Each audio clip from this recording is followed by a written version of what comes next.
আসসালামু আলাইকুম প্রিয় শিক্ষার্থীবৃন্দ। কেমন আছো সবাই? আশা করি আল্লাহর রহমতে সবাই ভালো আছো। তোমরা ইতিমধ্যে জানো যে তোমাদের ৪র্থ এবং ৫ম শ্রেণীর পাঠ্য বই কিন্তু পরিবর্তন হয়েছে। ২০২৬ সালে সম্পূর্ণই পরিবর্তন হয়েছে। তো তোমাদের এই পাঠ্য বইগুলোর প্রত্যেকটা অনুশীলনী আমরা সমাধান করে দেওয়ার চেষ্টা করব ইনশাআল্লাহ। তো আমাদের সঙ্গেই থেকো। শুরুতে বলে রাখি, তোমরা যদি এখন পর্যন্ত আমাদের চ্যানেলে নতুন হয়ে থাকো, তাহলে এখনই আমাদের চ্যানেলটিকে সাবস্ক্রাইব করে আমাদের সঙ্গেই থাকো, কারণ পরবর্তী সকল আপডেটগুলো তোমাদেরই জন্য। তো শুরুতে আরেকটা কথা বলে রাখি, YouTube থেকে অনেক চ্যানেল আছে। তোমরা অন্য চ্যানেলে তোমাদের এই অনুশীলনীগুলো সমাধান করে দিয়েছে। কিন্তু আমি যতটুকু দেখেছি তোমাদের এই অনুশীলনীগুলো তারা তোমাদের এখানে যে গল্প আছে, গল্প অনুযায়ী কিন্তু সমাধান করে দেয়নি বা গল্প অনুযায়ী প্রশ্নগুলো ঠিক করে দেয়নি।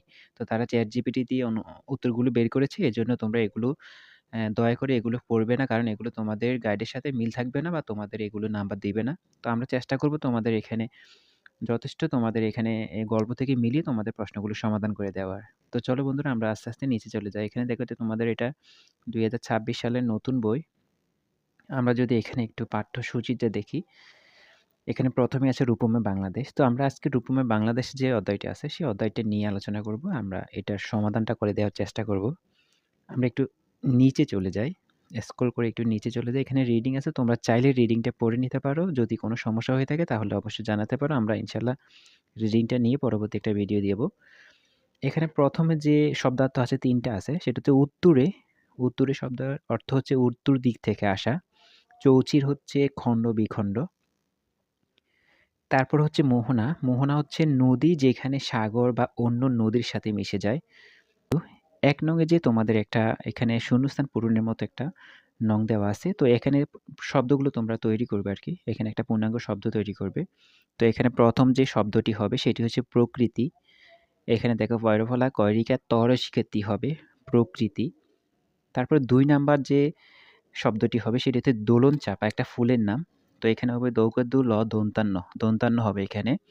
তারপর আমাদের ৩ নাম্বার যে শব্দটি হবে, সেই শব্দটি হবে এখানে সোনালী হবে। দন্ত্যা সৌকাসু, দন্তান্ন আকালা, লরসিকেলে সোনালী। তারপরে আমাদের এখানে ৪ নাম্বার যে শব্দ আছে, এখানে আমরা জঙ্গলটা সবচেয়ে বেশি মানায়। আমরা জঙ্গলটা দিব এখানে। কারণ আমরা রিডিং এ আমরা জঙ্গল দেখেছিলাম। আমরা এখান থেকে জঙ্গলটা দেব। তো এখানে জঙ্গল দিবে তোমরা। তারপরে আছে রাঙ্গামাটি। তো রাঙ্গামাটি আমাদের একটা অঞ্চলের নাম লেখা ছিল এখানে। ওইখান থেকে আমরা এখান থেকে বসাই দেব। সেখানে হবে রাঙ্গামাটি। তারপর লাস্টে যে শব্দটি হবে সেটি হচ্ছে রূপচাঁদা, একটা মাছের নাম। তো এই মাছের নামটাও আমাদের এখানে অধ্যায়ে ছিল। তো আমরা এখান থেকে এটা নিয়ে এসেছি। তাহলে ১ম টা হচ্ছে প্রকৃতি, দ্বিতীয়টা হচ্ছে দোলনচাঁপা, তৃতীয় যে শব্দটি হবে সেটি হচ্ছে সোনালী, তারপরে হবে জঙ্গল, তারপরে রাঙ্গামাটি, তারপর হচ্ছে রূপচাঁদা। ২ নং এর যে শূন্যস্থান পূরণ, দেখো শূন্যস্থান পূরণগুলো আমরা ওই রিডিং থেকে কালেক্ট করে নিয়ে এসেছি। আমরা এখান থেকে মিলিয়ে দিচ্ছি তোমাদেরকে। আমাদের দেওয়া প্রশ্নগুলো 100% তোমরা ভালো করে শেষ করে নিবে। ইনশাআল্লাহ এগুলি তোমাদের পরীক্ষায় সকল নাম্বার পাবে। তো এখানে ক নাম্বারে দেখো, এ দেশের চারদিকে সবুজের সমারোহ, যেটা আমাদের রিডিং এর ১ম এই ছিল। এদেশের চারদিকে সবুজের সমারোহ, তার মানে সমারোহ হবে ১ নাম্বারে। তারপরে খ নাম্বারে দেখো, বর্ষায় ঢেঁস পানিতে ভরে যায়। এটা হবে নদী-নালা পানিতে ভরে যায়। কারণ বর্ষাকালে পানি উঠলে অবশ্যই নদী-নালা ভরে যাবে। তাহলে ২ নাম্বার হচ্ছে আমাদের এখানে ২ নাম্বার যে অপশনটি আছে সে নদী-নালা হবে। তারপর ৩ নাম্বার আছে, বাংলাদেশের সুন্দরবন পৃথিবী জুড়ে বিখ্যাত। এটা আমাদের ওইখানকার লাইন ছিল। তো এখানে হচ্ছে বাংলাদেশের সুন্দরবন পৃথিবী জুড়ে বিখ্যাত। বিখ্যাত বসবে এখানে। ৪ নাম্বার দেখো, ঘ নাম্বারে আছে, বাংলাদেশের ঢেঁস আছে বঙ্গোপসাগর। এটা হচ্ছে বাংলাদেশের দক্ষিণে আছে, দক্ষিণ দিকে আরকি। দক্ষিণ অঞ্চলে আছে বঙ্গোপসাগর। এখানে আমাদের দক্ষিণে বসবে। তো আমাদের ৪ নাম্বারে এখানে ৪ নাম্বার যে অপশনটি আছে, সে অপশনটি বসবে। তারপরে আছে কৃষ্ণচূড়া ফুল নিয়ে আসে বসন্ত। তো বসন্তকালে কৃষ্ণচূড়া ফুল ফোটে। আমাদের রিডিং এর মধ্যে ফুলের নামগুলো বলা ছিল। তো আমরা এখান থেকে দেখে নিলাম যে কৃষ্ণচূড়া ফুল অবশ্যই বসন্তকালকে নিয়ে আসে। তো এখানে আমাদের ১ম যে অপশনটি আছে সেই অপশনটি বসবে আমাদের ৫ নাম্বার শূন্যস্থানের মধ্যে। তারপরে বন্ধুরা দেখো, ৩ নং এ বলছে কি দেখো, পাঠ থেকে প্রশ্ন বানাই। তো পাঠ থেকে বানাবে। এই প্রশ্নগুলো কিন্তু অনেক ইউটিউবার কিন্তু নিজ ইচ্ছামত দিচ্ছে। তো যেহেতু এখানে বলেই দিয়েছে পাঠ থেকে প্রশ্ন বানাই, তাহলে অবশ্যই তোমরা কিন্তু রিডিংটা ভালো করে পড়বে। রিডিং থেকে তোমাদের এই প্রশ্নগুলো তোমরা সলভ করে নিবে। তোমাদের সুবিধার্থে আমরা তোমাদেরকে প্রশ্নগুলো সমাধান করে দিচ্ছি। ইনশাআল্লাহ এগুলি 100% হবে। তো ১ম এ কে আছে দেখো। কে আছে, তাহলে কে দিয়ে তারা একটা তৈরি করে দিয়েছে। সেটি হচ্ছে কুহু, কুহু কে ডাকে।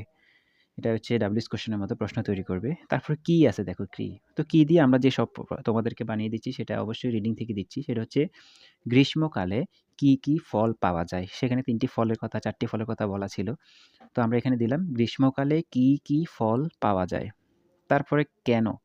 তো কেন দিয়ে আমরা যদি দেই তাহলে লিখতে পারি যে কেন সুন্দরবন পৃথিবী জুড়ে বিখ্যাত? এটাও দেওয়া যায়। কেন দিয়ে অনেকগুলিয়ে দেওয়া যায়। তো আমরা এখানে দিব যে কেন সুন্দরবন পৃথিবী জুড়ে বিখ্যাত? তারপরে আছে কখন? তো কখন দিয়ে যদি আমরা দেই তাহলে আমরা লিখতে পারি এখানে কখন নদী-নালা পানিতে ভরে যায়? এটা আমাদের রিডিং এর মধ্যেই ছিল। আমরা ওইখান থেকে নিয়ে আসছি। তো এখানে কখন দিয়ে দিবে তোমরা কখন নদী-নালা পানিতে ভরে যায়?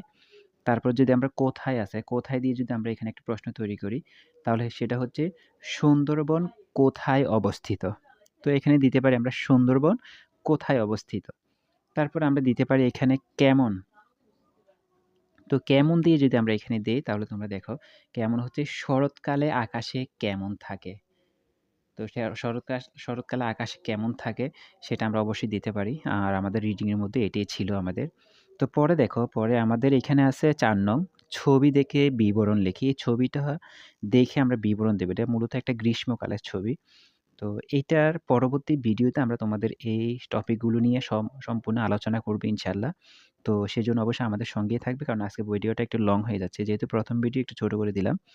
তো তারপরে যদি কোনো কিছু বুঝতে সমস্যা হয় অবশ্যই আমাদের কমেন্ট করে জানাতে পারো। আর তোমাদের বন্ধুদের কাছে অবশ্যই আমাদের এই ভিডিওটি শেয়ার করে দিবে যাতে সবাই উপকৃত হয়। ভালো থেকো, সুস্থ থেকো। তোমার কোন, কোন প্রশ্নের প্রয়োজন আছে, কোন, কোন অধ্যায়গুলো সমাধান দরকার অবশ্যই আমাদের জানিয়ে দিতে পারো। আমরা সকল বিষয়ের সমাধান দেওয়ার চেষ্টা করব ইনশাআল্লাহ। ভালো থেকো, সুস্থ থেকো। আসসালামু আলাইকুম।